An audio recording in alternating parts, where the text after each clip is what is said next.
So, what do you think? I love it. This is the perfect spot to showcase our product. I totally agree.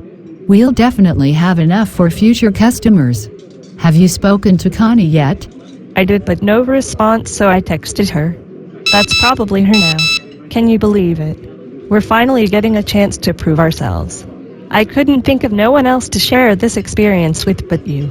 You're such a good friend and great business partner. Are you ready for the big time? Let's do this. After all the locations we've seen, I can honestly agree that this one is perfect for your next music video. This totally screams RockSlap.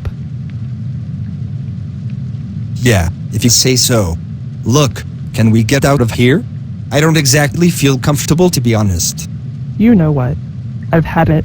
We've been to every single location that you chose and now you don't feel comfortable. You're just impossible to work with, let alone please. Calm down, sweetie. It's not like you won't be getting paid for your services, Mr. Foster. Find another flunky to push around.